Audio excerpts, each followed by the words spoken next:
Our norm, we're going to welcome our moderator.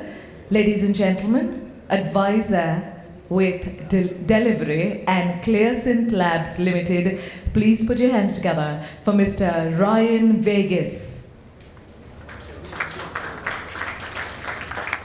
If lunch was good, much louder, ladies and gentlemen, come on. Welcome, sir. Good afternoon. And now we look forward to our panelists. We're going to welcome on the stage Senior Vice President, Planning and Supply Chain, Lifestyle International Private Limited. Please put your hands together for Mr. Kalyana Sundaram. Good afternoon, sir. Welcome. Thank you for being here today.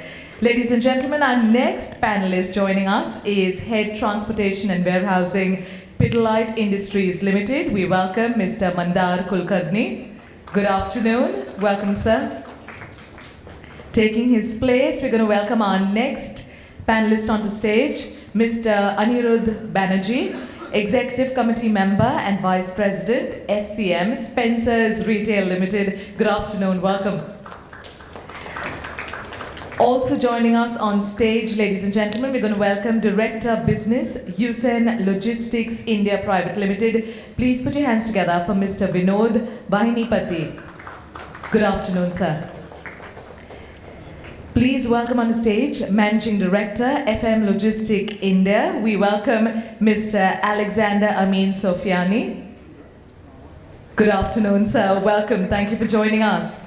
And finally, to make sure that our panel discussion is completely ready to begin, we're going to welcome Vice President Sales, Spot On Logistics Private Limited. Please put your hands together for Mr. Sanjay Nalawade.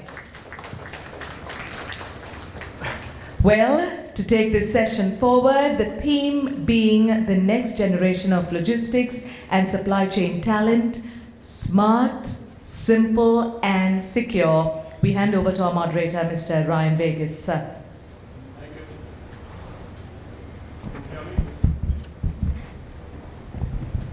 Hello, check. Yeah. Okay. Thank you very much. I think after a sumptuous lunch, we can always expect less than normal turnout. And in a lighter vein, if you see your programs, we were supposed to be 11 members on this panel. I think we would have overshot the stage. And here again we have 7, so 6 plus 1. So it comes down to the talent shortage in the market. Okay, so it's quite obvious, even if you see on the panelists, that we are talking about talent and the availability of talent, the availability of very high quality talent. And we can see here that the demand of talent is so high, which is much more than the supply.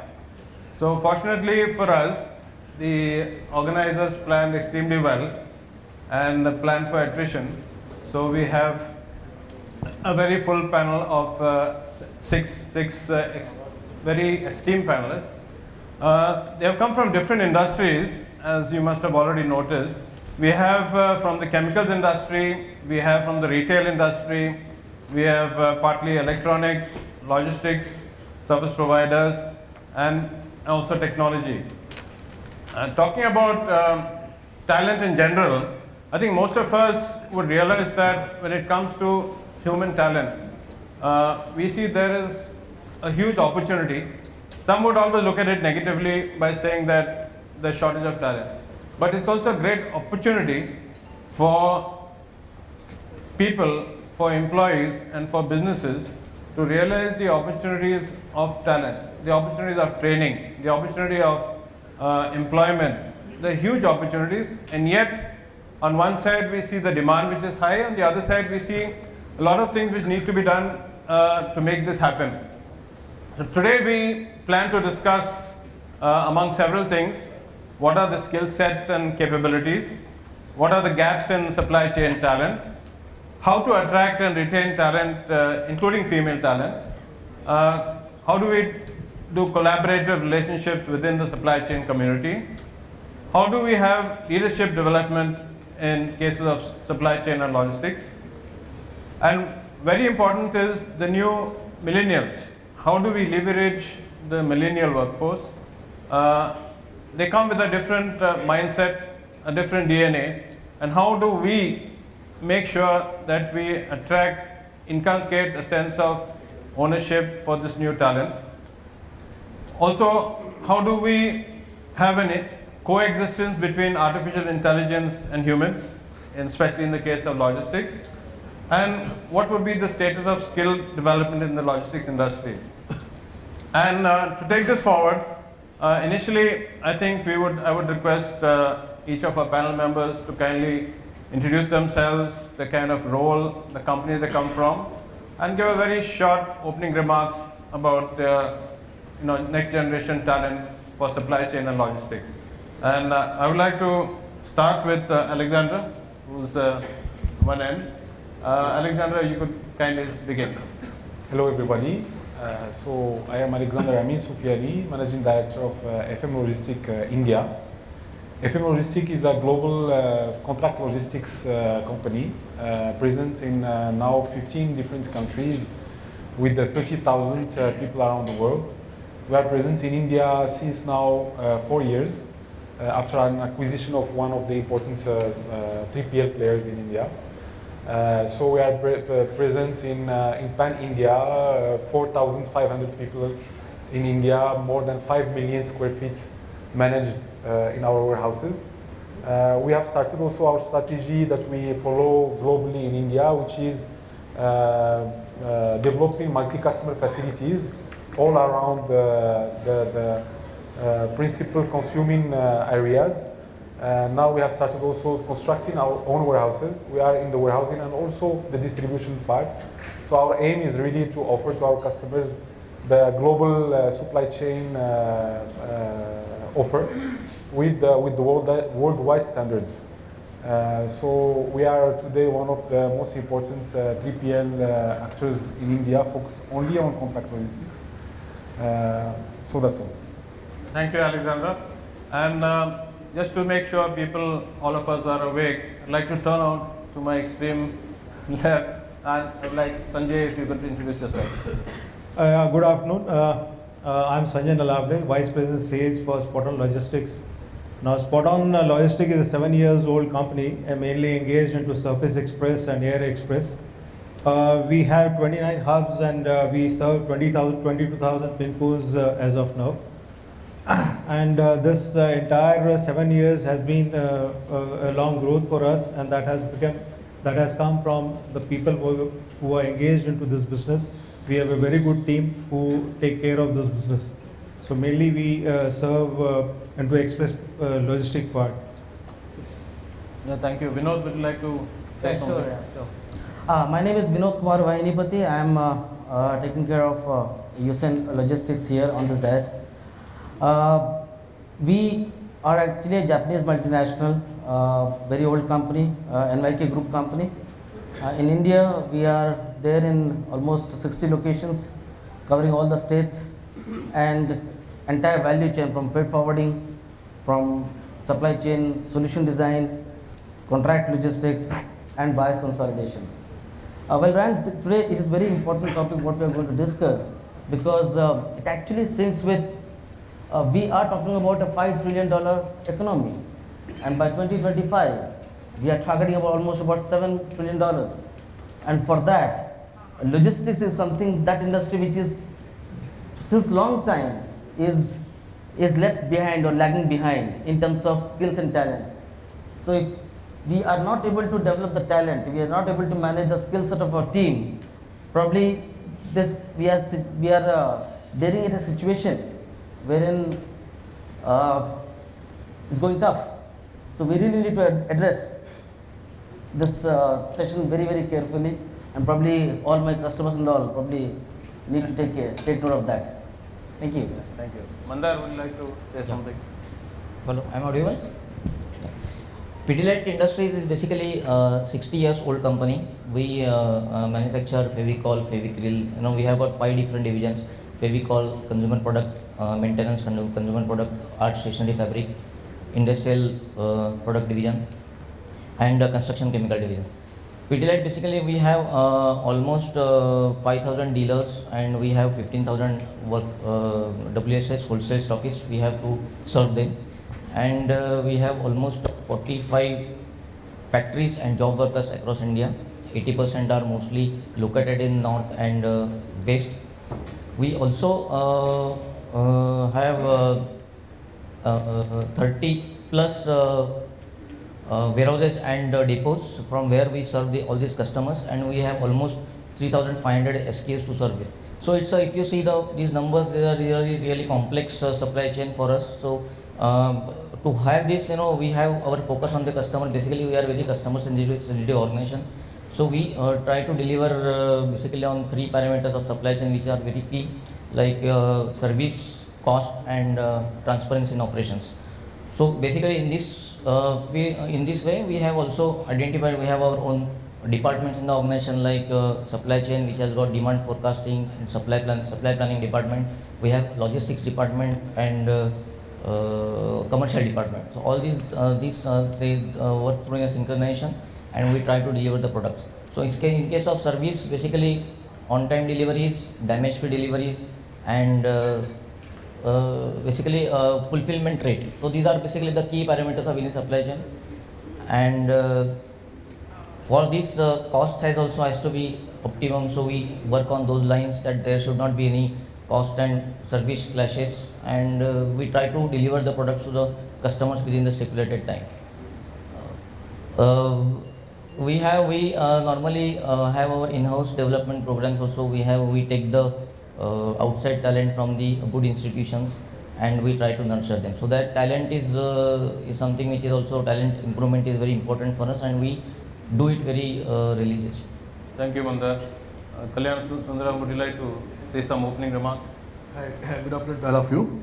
So I am from retail industry, Lifestyle International. It's a part of Landmark Group, Dubai-based company. In fact, we are into multi-brand formats, and we are also into single brand retailing thing in the name of Lifestyle, Home Center, and Max. So if you go for the count of stores, Lifestyle is almost close to 80 stores they're having today, and Max is having 300 plus stores. Home Center is close to 50 stores, all put together a 10,000 crore company spread across the length and breadth of India, in fact. So we are both into the brick and mortar as well as in the online business, with the omni-channel aspect added to that. So no need to debate more to give the complexities of this business, right? But in the morning also, most of the people they have discussed about the digital era, the artificial intelligence, machine learning, robotics, etc., etc. So definitely this is got included into every function, every industry. So supply chain is also not an exception to that. So that's why it's very imperative that in the days to come, we need to have a right talent with right set of skills and competencies to transform the supply chain to the next generation. That's it. Thank you, Kalyan Sundaram. And finally, Aniruddha, you can. Hi, good afternoon. My name is Aniruddha Banerjee. I am from Spencer's Retail, which is an omni-channel retail. We are part of RP Sanjeev Goenka Group, which is headquartered out of Calcutta. We are a 45,000 crore group company. And when you talk about our retail, so what do we do in supply chain for retail? So we are managing, say, 18,000 SKU multiplied by 200 stores, multiplied by 9 distribution centers, and the manifestation what you see in the front end is the on-shelf availability. So of course, this kind of combinations is impossible without technology. So in our supply chain team, we have technocrats. We are also managing 1,100 plus manufacturers and 4,000 plus distributors. So we have a strong replenishment sales team with supply chain guys, and obviously, without vehicles it will not move. So we are running almost 150 vehicles in 36 cities day in, day out. So that's the complexity of this retail chains are managing in terms of supply chain. We are trying to make them future proof. Thank you. Thank you, Aniruddha. I think since Aniruddha, you were the last person to give the opening remarks, I think I'll put the first question to you. And it's, I think, a very general question. And after you answer, I think, I'm sure all the other panelists would like to add, because we need to understand the skill sets and capabilities needed for the next generation supply chain teams. So how do we go about identifying critical skill sets that are needed now and also mapping them for the future? Right. So I am into supply chain only for last 3 years. I was into sales for almost 10 years and into operation for around 6 to 7 years. So for me, which was into the DNA was customer. So the customers was external mostly in my previous assignments. Now in supply chain past 3 years, my customers are mostly internals. And even if I see my last or say our retail last 3 years journey in terms of talent, competencies is changing from, requirement is changing from quarter to quarter. You know, you can ask me how. So one piece which we are realizing for last 2-3 quarters especially, the global perspective is very much important. Because when I am talking of in our supply chain, it's not only is about supply, it starts with the planning, who are the brains of our team. Maybe there will be the ISB, IIT guys. Then it comes to replenishment, which is mostly a bridge between our stores, distributors and distribution centers. So they are ops guys. The third leg is hands and legs, which is our distribution center. And the fourth piece is the IT, which is the master data team and all. So when we talk about the global perspective, when we are interacting with our global partner in terms of artificial intelligence, cloud-based solution, so this cultural understanding, cross-cultural understanding is very much important, which we are figuring it out. Second piece which we are also figuring it out, you know, it's how do you break the barriers between functions, between geographies and between product categories. So what actually we are doing, we are handling a product like say milk which has 1 day shelf life and to apparel, you know, which is going to, which don't have any kind of shelf life per se, or a personal care product which gets into 2 to 3 years time. It's a single planner, you know, who is planning for the 1 day shelf life product also and 3 years shelf life product also. So the perspective cross category product perspective is very much important, which we figured out. And the human and machine interaction. Yes, artificial intelligence is there, but finally it's our thought, our understanding, our forecasting ability which will go into the machine. So it's not here, not there. How do you balance out between the perspective? As you know, India is all about festivals, right? And these festival demands are especially into the food segment, who all are here from food segment. It's very much unpredictable. It's not other parts of the world market where the demand has a pattern. Here the festival moves as per the sun and moon calendar from one month to another piece. So the understanding of socio-geography, socio-polity, everything is important.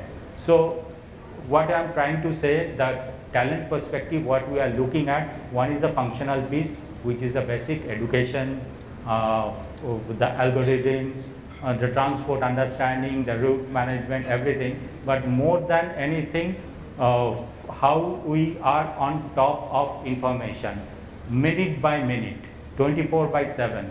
That is what is we are perceiving in our industry is one of the most critical competency that we are looking within the millennials, and this year we want to hire Gen Z also. So that's. In fact, adding to that, from the retail perspective, you want to touch upon, it's one of the most complex and very competitive industry, because straight away it's a customer-faced industry, right? And if you see today, the customer expectations are changing on a day-by-day basis. They expect everything very fast. It is not that gone are those days where they will be able to wait for certain things, because they have got wider range of opportunities and other avenues available today. So from that perspective, if you see, it is not only the functional domain expertise which is important for these supply chain people, which is basically your warehouse operations or understanding the transport functions or your picking, put away. So these skills alone is not sufficient to take them up to the next level. So what is more importantly required is along with the domain expertise, they should also have the soft skills, understanding the customers, what customers want. They should have an overall business perspective. Strategically, they need to think big, how they will be able to add value both in the company's top line as well as in the bottom line, and also how they will be able to correlate the real-time visibility on a end-to-end basis, right from the manufacturing level to till it reaches the end customer for thing. And they should have the basic understanding of financials, understanding on cost to serve. They should be in a position to know the basics of the balance sheet, right? And most importantly, they should focus on the 3 C's, which is basically your communication, collaboration, and the change management. When I say collaboration, in fact, it starts from the suppliers, your transporters, your 3PL vendors, your internal customers, your external customers, the other stakeholders. So it needs a 360-degree horizon. Rather than focusing only on the clear-cut functional domain, along with the functional domain, these are the other areas where they need to hone their skills so that they will be able to really stay competitive in the environment. Sundar, you want to add something? Yeah, to add this, basically, they also need to possess the project management skills. Suppose if any external changes, tax structure are changing, then and there is a revamping of the whole supply chain is needed. That time they need to have the project management skills. Then they need to have the complete activity chart, defining into sub activities, and they should be able to complete each and every activity on particular given time. That is important. Secondly, cost to serve quantification is very important. Basically, this is like, when if you take some decisions, whether that decision is how much it is impacting on the bottom line is also important. So tomorrow the companies will look for the cost to quantification kind of managers. They will be looking after these manager and supply chain executives. They know how much what the decision makes to the bottom line. Okay. So whether it can be positive, negative, or whatever. So this will be very, very key differentiator. As he's pointed out, technology adoption is very important. They have to be, what is the market trend which is going on, and again, the technology adoption and deliveries to the customer through technology is more important. I will just add something about. You were very right actually in your comments. What happens is that supply chain, the basics of supply chain, by the end of the day is science. So there is a lot of algorithms, there is a lot of mathematics based on that, there is a lot of engineering on that. So as you said, it's not just about put away and pick in and something like that, but it is really about mastering the data, mastering the science that is behind that comes first from the behavior of the customer. So first we need to understand rightly what you said as well. We need to understand what will be we need to understand what will be the behavior of the customer, to predict what the customer will require, or maybe what are the needs that are behind his in the background of his mind that we need to prepare for. So for that we need the data, we need some additional skills that are like soft skills to understand the psychology of the customer. Those things are very, very fundamental. So it is not just about practice, but it is also about science. It is about psychology, soft skills. This is for sure. The other part is also about leadership, because supply chain is also an industry about that is based out of men. So now we are speaking more about IT, about innovation, and about digitalization and robotics and everything. But as you rightly said, without men and women that really understand exactly the psychological parts of the customers, the market orientation, the business orientation, the robots cannot do anything. And any kind of new blockchain or any kind of innovation will be useless. So we need more and more our guys to be more leaders, means to understand also the psychology of their, not only their customer, but also their team. So how to motivate them, how to make them dream also about the future, about to expand their picture, their vision about the importance of what they are doing daily. So as by the end of the day, they can add value to the entire circle. Supply chain is one of the oldest activities in the world, in the history as well. It's linked with the first exchanges that human being had since day one. Not everybody can be a hunter, not everybody can be a agricultural person, but a hunter and agricultural person can exchange goods. So commerce started. So how to make sure that the products that each and every person is producing can be seamlessly be exchanged between the different people that are needing that product. So supply chain from that time started, and then it developed. We speak about the Silk Roads, we speak about the big commerce routes that happened since thousands of years. And when we speak about supply chain also, we speak about, rightly about culture as well, because through supply chain and through commerce routes, there is also culture, there is also values, ideas, mythologies that got exchanged. So by the end of the day, we shouldn't look only supply chain as a commodity or as something that is accessory to the entire economy, but it is also part of the constitution of the commerce, of the economy. And it requires not only science and hard skills, but also soft skills and psychology, and more of innovation and leadership. Yeah, I would like to add to this spot on. As I said, the current the growth what we have is because of the manpower or because of the people what we have. Now, in terms of abilities, we have a robust induction function, induction into the company when the person joins, and we look at the abilities what they have, and accordingly we will mold them into our processes, and then they take over.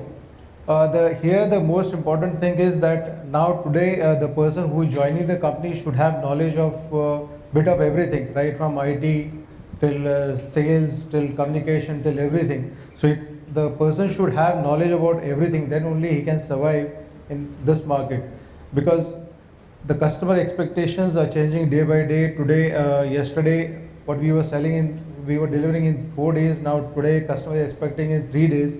So the ability of the person is to manage those customers and take the business forward.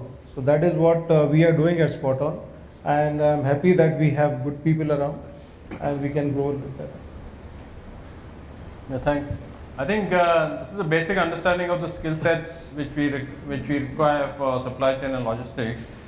And now let's move on to the key differentiator. How do we attract and retain the best talent by making collaboration a part of our cultural DNA? And in addition to that, how do we include female talent? Okay, we see in most cases we have in the logistics arena almost 90+% of male and less than 10% of female. And you can see in this room as well. Okay, so how do we make this change? And it's a very broad, it's not very easy to come to an immediate understanding, but what is it that is stopping us from taking this ahead? So may I ask first, maybe Aniruddha, if you could start with this, and then I'll take this forward to the others. Right. So in terms of talent management, we have quite a few approach. One is definitely, when you talk about retail, it's about the understanding of the particular category, understanding of how the geography is behaving. So most of the time we see the talent is moving from replenishment to planning, and from planning to category. So that's something a logical progression which is happening for the existing talent. To make it more robust and more transparent, we are also doing IJP, internal job posting.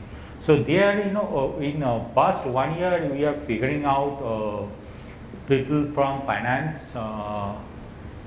people from category, even people from store operations are showing their eagerness to come to supply chain. Out of my 10-member planning team, 3 are the erstwhile store manager right now, and they are doing well because they have the customer perspective within themselves. They know how the product works. They know how the function complexity web working within the ecosystem. So this is about the internal. When you go to the campuses, they are also, we are figuring out the new guys are pretty much interested about the planning part of the IT, the software angle of the IT. But as you were rightly saying, we still not figured out good talents are showing interest into the logistics part of the IT. But when we put some of them into logistics, they actually did well. So the guys who are good in statistics, ISI guys, they are getting into planning directly from campuses. The guys who are good into operation, be it into FMCGs or sales or other category, they are getting into replenishment kind of a job, which is more of a interactive job between manufacturers and other stakeholders. And the hardcore guys are still running the distribution centers. Coming to the female talent, yes, we have quite a few planners who are female. Of late, on lateral hiring, we put few of them into replenishment also. Because what is happening, probably was sitting in Calcutta because replenishment function is pretty much centralized. And he was speaking to somebody in say Vijayawada, Warangal or say Trivandrum. You don't know all the language. However, these female talents, we actually have seen past 1 year able to connect over telephone. What's the indicator? Qualitative indicator is the vendor field rate.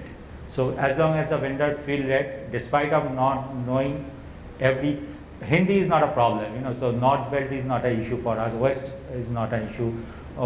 The way these female talents are outperforming male talents into the southern zone, sitting at Calcutta, that's a good insight for us. Excellent. Actually, I would like to add what Siddharth has said actually. Today, one of the biggest challenge is actually how to retain this talent part. And probably nobody else to blame. It's basically the management. I was reading somewhere that people don't leave organization, they leave toxic work culture, probably. That is one part of it. We really need to give this talent a purpose beyond the bottom line, purpose beyond profits.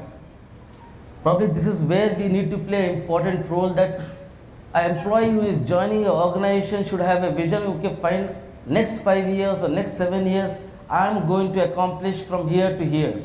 And that purpose needs to be given by the organization like us or the top management staff. That is number one. Number two, female talent. Honestly, with respect to all the ladies present out here, they are the best supply chain planners. Not officially though. Who better can manage their inventory at their own residences? Are we doing or they are doing? So probably they need to come forward and get into the hardcore logistics domain. I'm talking from the 3PL supply chain perspective. We are actually looking forward because they are sincere and they really work hard compared to what we have seen, because almost about 15-20% of our warehouse staff, we have now started getting into the female zone, and that actually showing the productivity levels far better than men. So nothing against men, but we really need to encourage the female staff into the logistics domain. Just to add few things from my company perspective, as I said, the organization plays really a greater role in talent retention. If you take the average age of people in terms of retention in our life sale, they are all almost 7 to 10 years old in the system. So the conducive atmosphere, the environment and the support what is to be given by the management is extremely important in nurturing and retaining this talent. And touching upon the female the supply chain point of view, probably the two big sectors, one is on the warehousing and from the transportation front, there could be very less number of female employees which is employed. But on the other side of supply chain, which is predominantly it's planning or interactive with the suppliers collaboration or the data analytics and study. So of late, in fact, almost all big industries, they have started engaging a good number of female employees, I feel. And I think in the days to come, these numbers will certainly increase. That's what my feeling. Sanjay, you have something? Yeah, actually, I would like to add, there are 2-3 points which are very important in retaining the talent. One is the company culture itself, that is one. Secondly, you see, the training, what we give to the newcomers or new joinees or to the existing employees, that is important, because that training itself creates an interest for working, it creates a passion for working. And third is the giving incentives to the people who are working, who are performers. So these 3 things, I think that that matters a lot while we retain the employees, because if the training is proper, I think the interest will be generated and the employee will be able to perform to the fullest. I think these 3 things are very, very important while retaining the talent. Alexander, I think you have, maybe you can share what kind of ratio you have between female, male, and what plans you are doing in your company. First I will speak about the retention part, and then I will come to that. So I agree with the panelists with me here. What happens is that many times we think about the targets, the objectives that are maybe financial objectives or KPIs or this or that, but we forget about sometimes, and this is unfortunate, what happens to our managers sometimes, they forget that the person in front of them is a human being. Human being means that he has some dreams, aspirations, projects, issues in his personal life, or maybe some hopes, dreams, fears. So many times the amount of listening to the person who is in front of us is the least, because we are under stress, because we want to achieve, and etc., etc.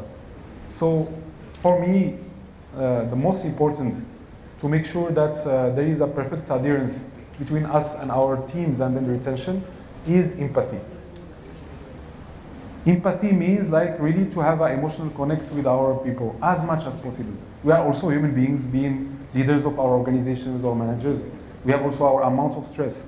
But leadership, in my opinion, in this regard means how our shoulders are wide to protect our guys from the stress and the pressure of the work and the pressure of the targets. And believe me, once we put our team in a safe zone, in a good empathic environment, then the output is much higher, because there is a real connect with the organization and its managers, and there is a real connection and sharing of the purpose and the common goal with the organization and the manager. So for me, the retention is much more a managerial and leadership discussion, much more than anything else. Of course, there is basic needs of salary, of conditions of work, of this and that. But when this is done, what else is required by the person in front of us is really to feel adherence with the organization, is to feel that he's heard, his voice is heard, or her voice is heard, that there is a growth possibility, that there is a balance between work and home, and so on and so forth. And there, the adherence and the long association will happen. This is for me the heart of the story. The second part is male employment, female employment. Male we have already enough, but female employment. I give you one example.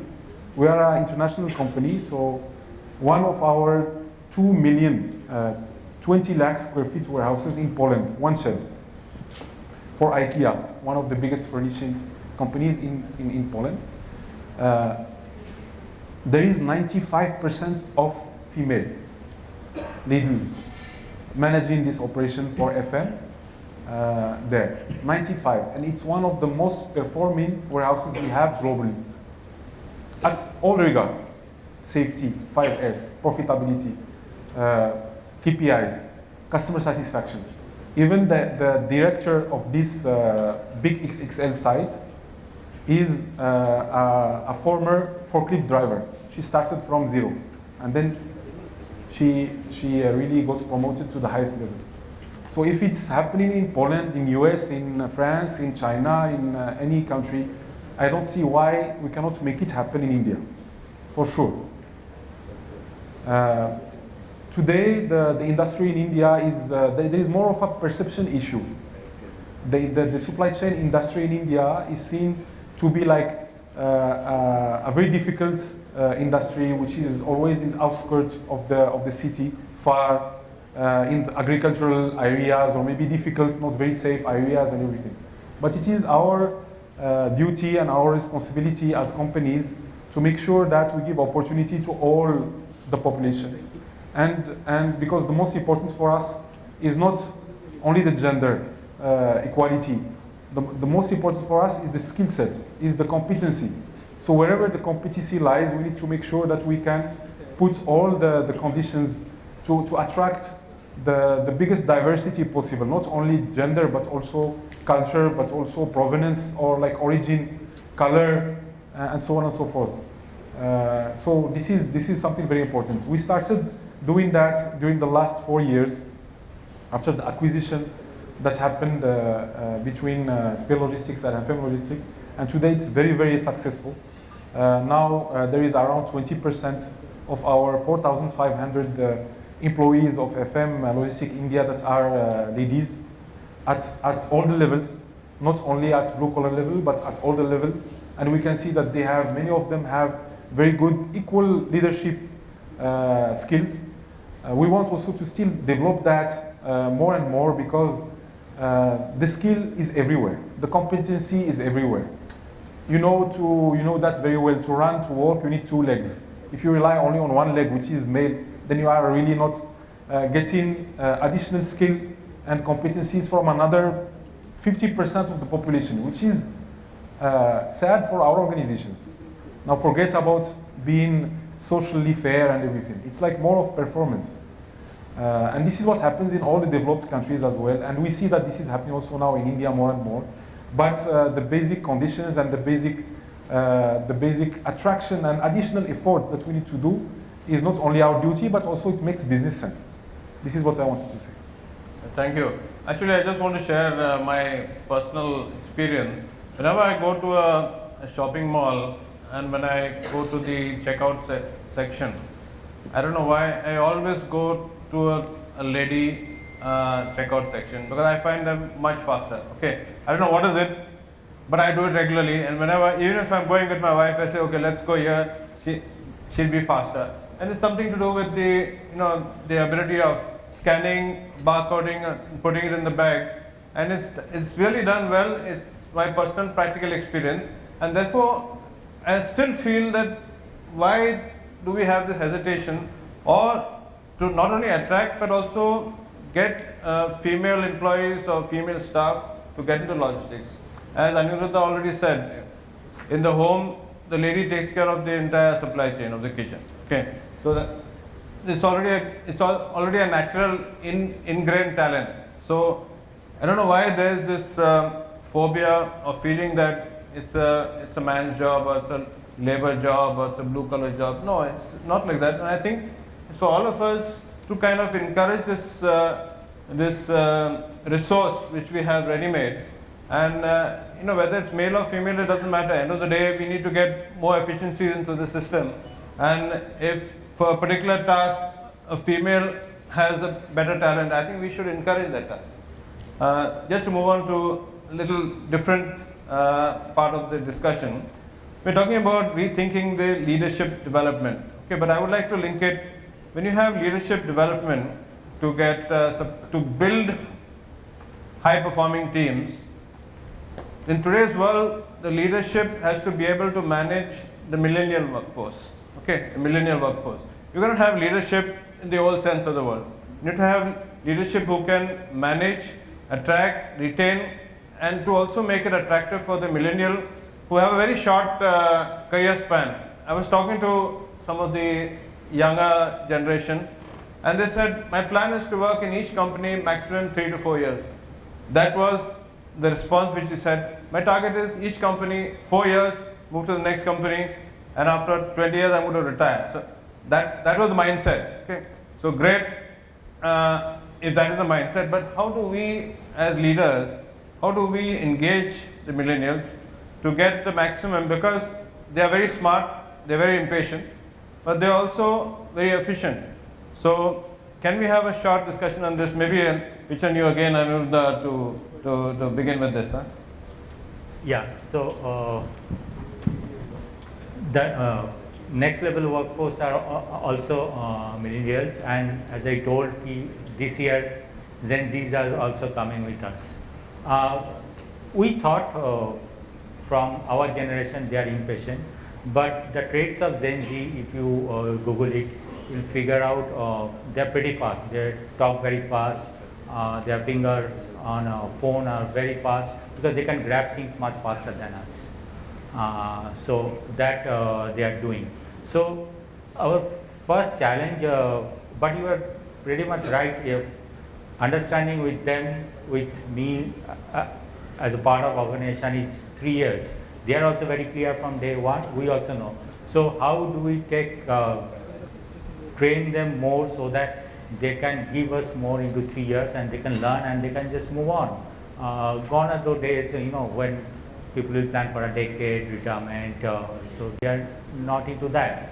So when we actually hire, looking at their competencies, we put them either in logistics or in a planning, and at the same time we plan for them at least 2 roles within that 3 to 4 years. Yes, there are guys who are more than 3 years, but generally in my past 3 years I have seen 70% of the team members are the churn is around that much. So few of the other things, traits which we are actually looking for them is the green approach. In the morning session I was hearing of the e-vehicles and all, and we know how this green approach, and you all know how the packaging industry is going through a churn because of this no plastic policies and all. So they are the generation who organically are inclined to drive this green approach. And whenever we talk about the environment or something, most of the pollutions probably understandably was coming from the road and surface transportation. So we expect them to contribute there. Now the humility is another piece, as we were telling, because they are dealing with the last mile of the ecosystem, and they are not that educated class like my speakers or others. So conveying your strategy or tactical piece at an understandable language so that the execution can happen at least 80, 85, 90% level. Otherwise, whatever is on the drawing board, that may not give that much of benefit. Another traits of the Gen Z or the millennials too are they are trying to be very high on experience, less on wealth creation. So if I don't understand their way of looking at life, is unlike us, we are happy after one car to second car upgradation. No, you heard of the conversation around Ola and Uber and etc., which is happening. So if his aspiration level is not at wealth creation but at experience generation, my communication with him at functional level, competency level, what organization is expecting as a delivery need to be synced with that language.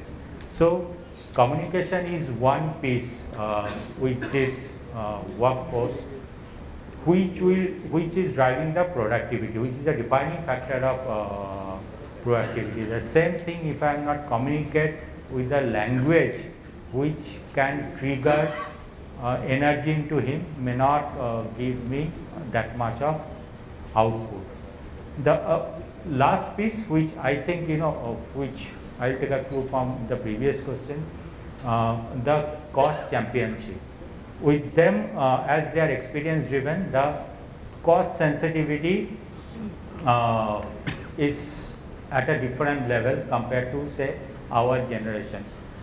And rightly so, when your focus is wealth creation, cost is a very important parameter. A generation which is thriving on experience, cost is here and now. So that is something which we are trying to inculcate into them, because all the initiatives which we are taking has to be within the cost parameter.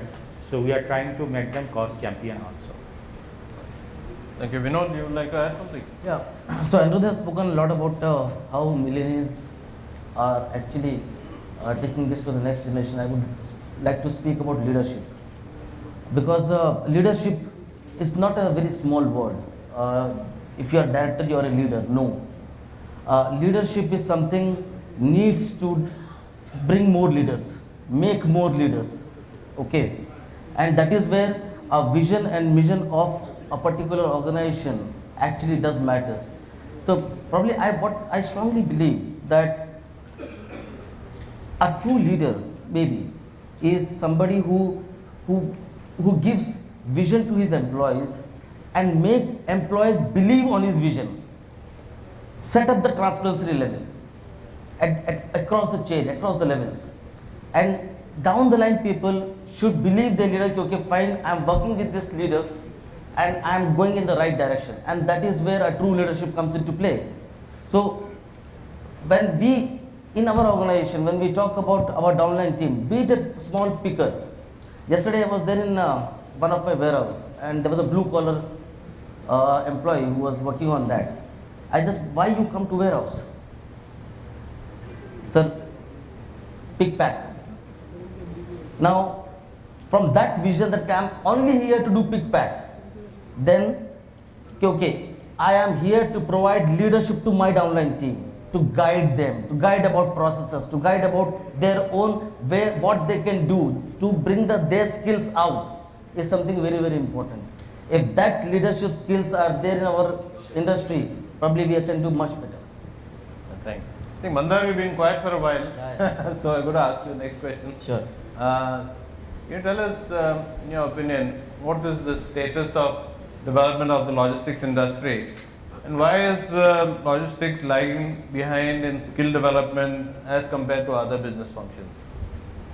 Logistics actually is very booming and it's evolving over the years. Probably in the next 2-3 years, Indian logistics might go to up to $300 billion.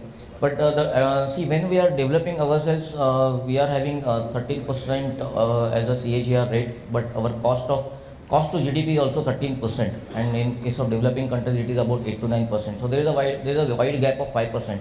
So when we see that there is a cost of logistics in India is high, if you compare with skills, even our skills is also about 4% of the, as compared to 60 to 65% than the countries like US and UK. So there is an absolute gap. Your cost is also high, your skill is also down. This is what is the we are anyway developing and booming, that is one thing, but that was the fact as per the figures what we have from LSC, like Labour Skills Council and all.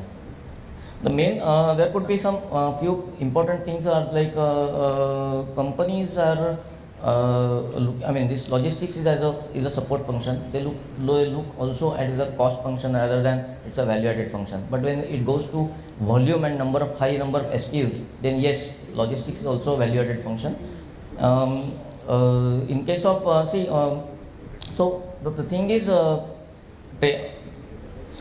time invested in the skills development by the companies in logistics is really less as compared to other divisions.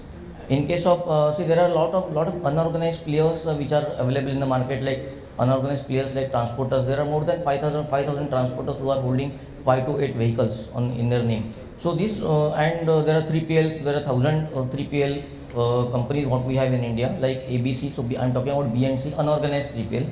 So these particular primarily this unorganized sector of transportation and warehousing, they hold lot of employment in India.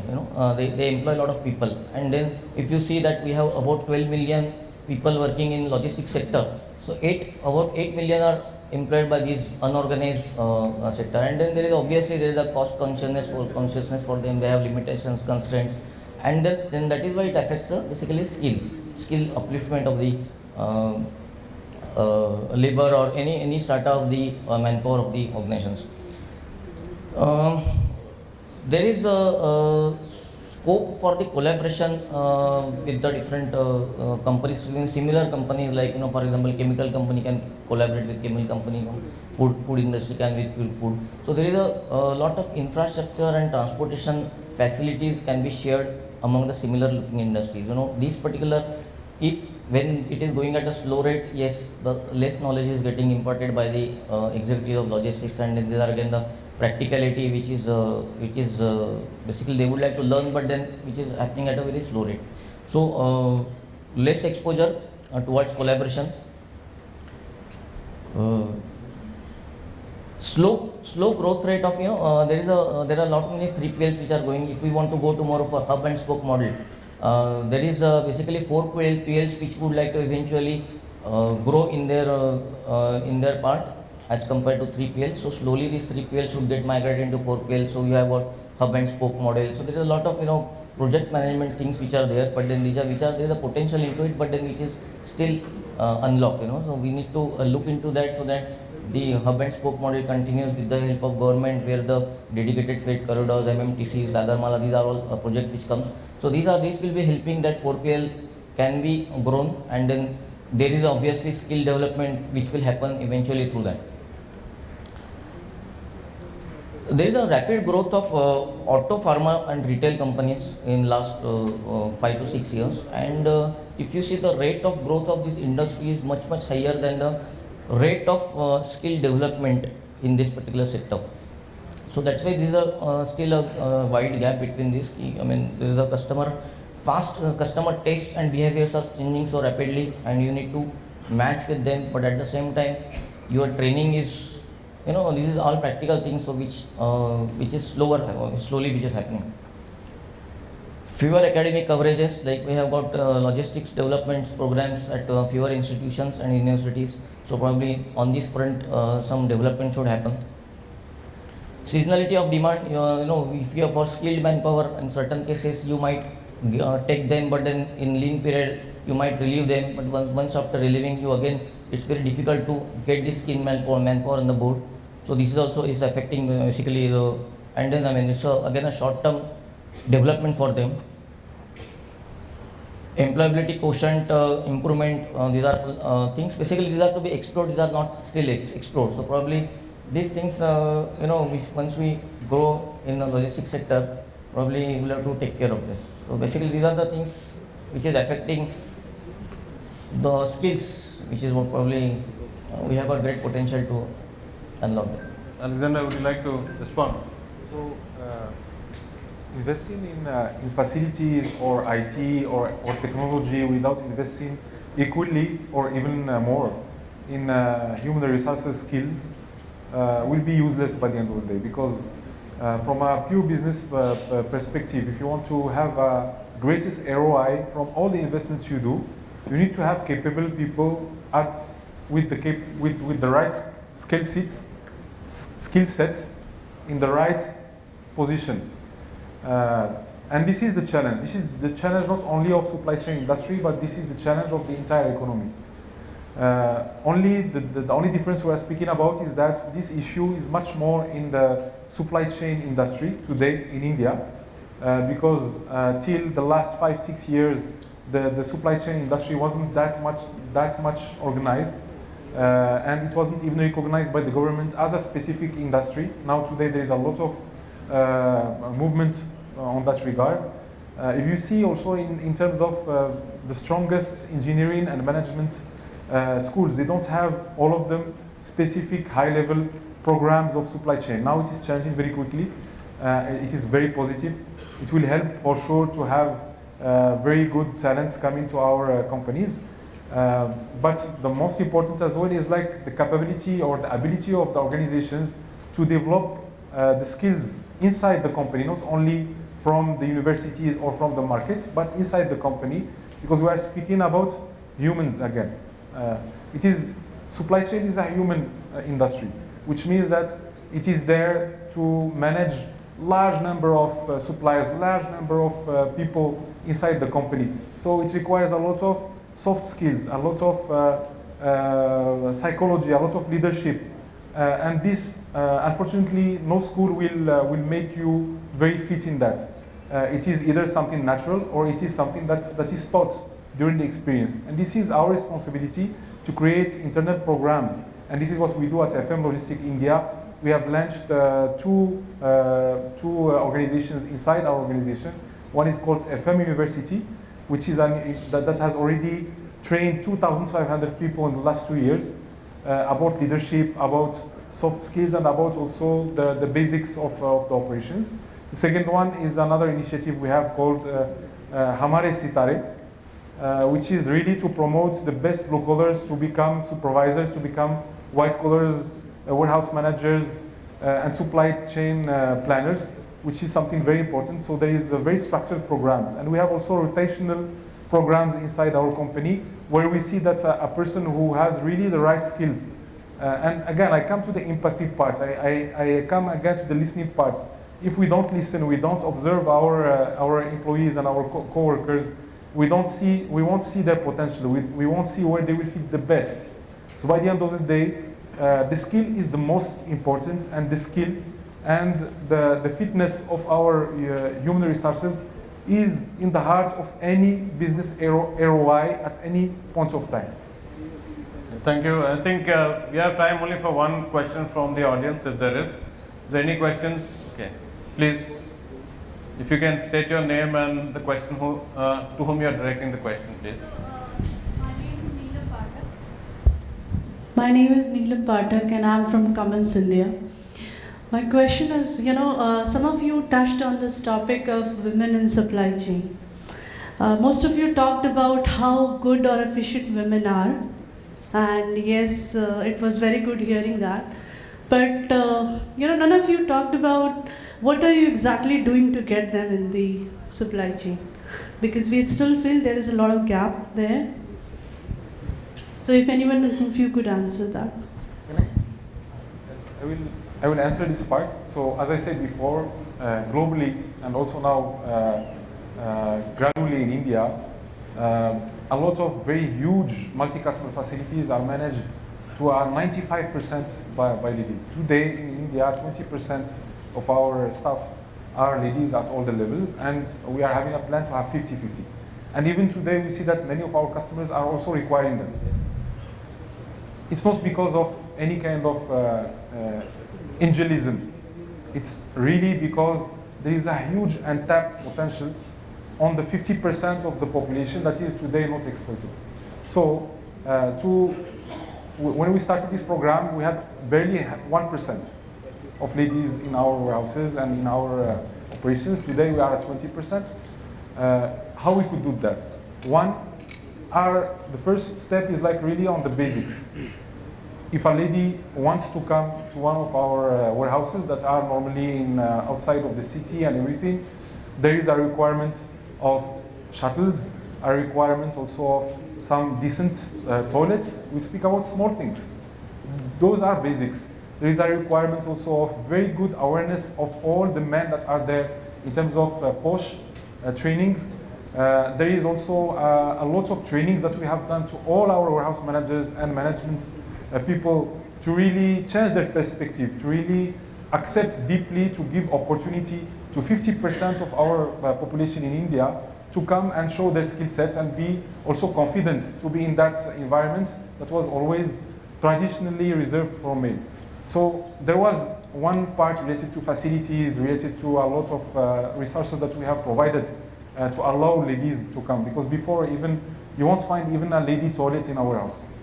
Today it's in FM Logistics all across, everywhere. So then the second part is really on training and to making the other people that are men also in the warehouse to accept them and to give them to not have any prejudice. It took some time, but now it is going very well. And there was a lot of communication, internal communication, where we have like taken a lot of forklift drivers. So normally forklift driver in our warehouse, you will always find male. Today we are having 30 different forklift drivers that are female. So we have created a campaign, internal campaign, where these females are saying, I can do it as well. And there is like a lot of communication about how strong, also equally strong they can be as men. So what we have done also, we have tied up also with the different associations that have also helped us to bring motivated ladies to be trained for the forklift driving part. And we have trained them also internally, and many of them now became team leader. We have also our house manager lady. So this is just a start. Our target is 50%, but we see that it's working very well. But it requires a lot of efforts, and this is our duty, in my opinion. This is our duty as big organizations, is really to go and to take the skill set wherever it is. This is the most important. Thank you. I think I would like to close the session now and thank the panelists for sharing their time and expertise. Thank you very much. Thank you so much. Sharing about attracting and retaining talent, the best talent, also attracting and developing female talent. I'm hoping the next time around we attract a female panelist as well. Well, right now, ladies and gentlemen, we're going to request our moderator to go ahead and present a lovely memento as a reminder plaque to each one of our panelists. We'd like to say a big thank you to Mr. Kalyana Sundaram, Senior Vice President, Planning and Supply Chain at Lifestyle International. Thank you, sir, for your presence and knowledge sharing. We'd like to thank Mr. Mandar Kulkarni, Pidilite Industries. Thank you for your presence here this afternoon, sir. We'd also like to say a big thank you to Mr. Anirudh Banerjee, Spencer's Retail Limited. With us on stage, Mr. Vinod Bahanipati, Usin Logistics India Private Limited. Thank you very much, sir. Ladies and gentlemen, put your hands together for Mr. Alexander Amin Sofiani, FM Logistic India. Thank you for sharing this afternoon with us. And Mr. Sanjay Nalawade, Spot On Logistics Private Limited, completing our panel.